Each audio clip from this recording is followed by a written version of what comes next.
Oh, they're coming down on me on my YouTube. I swear. I think after the first of the year, I'm going to embark on going live. So I'm going to throw that one out there. I'm tired of all this crap.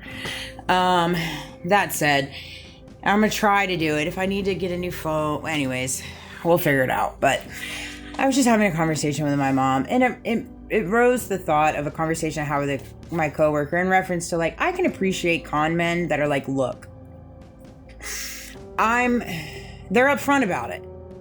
They're upfront about it. I can appreciate that too. I can appreciate businessmen that are upfront with it too. Like, look, this is how I do my business, and you don't have to align with me, and you don't have to like it, but they're at least transparent and honest about it. And I can appreciate that. I can solely appreciate that.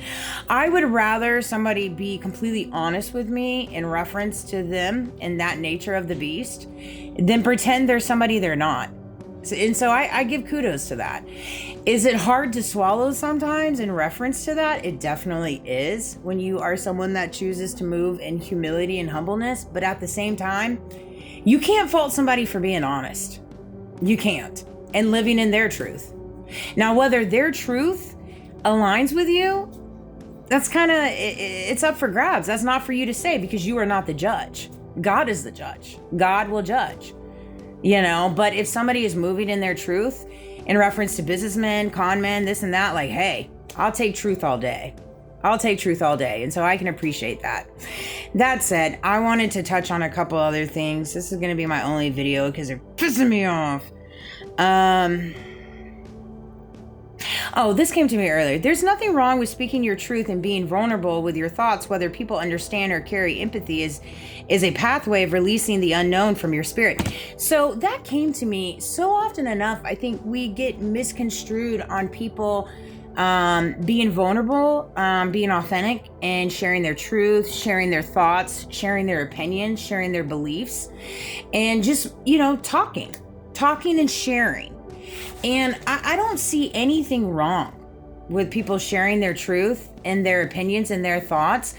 If we don't get into a place in this universe, in this world, where people feel like there is a safe space to be free and vulnerable, I mean, how are we going to move in a better direction of people moving around and operating in inauthentic ways and false facades? Because they carry everything inside. They carry everything inside. And for me personally, I've learned, for me, sharing and sharing my wisdom, sharing my knowledge, sharing my truth, sharing different things in my beliefs and my opinions, not saying they align with anybody or they align with some people. Take away what resonates and leave the rest. But for me, it's truly helped me kind of work through the healing process of it and be vulnerable to that. And it creates a pathway for my spirit to come through, the spirit that resides inside of me, the godlike nature that resides inside of me, my consciousness. And I think that when people start sharing more about their true feelings, their true thoughts, their true emotions, their true vulnerability, their true people who they love, at that, then perhaps maybe it'll change the pathway for whatever you're battling. Just a little food for thoughts. Get upset with you because the same things that broke. Oh man, this one's a big one. This came to me earlier.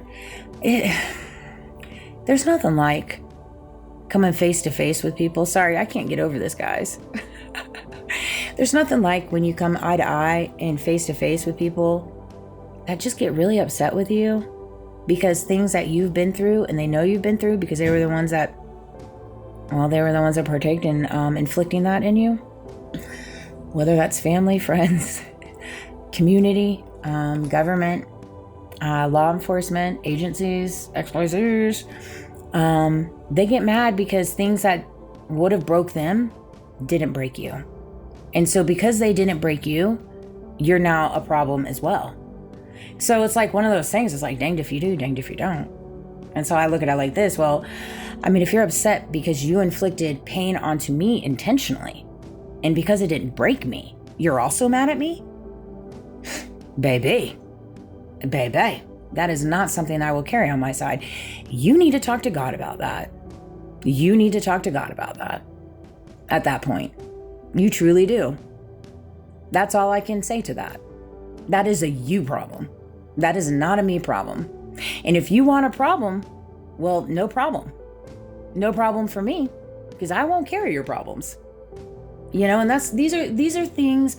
This is a mindset that we all have to learn to adopt, because we walk amongst people that get mad at you for no reason.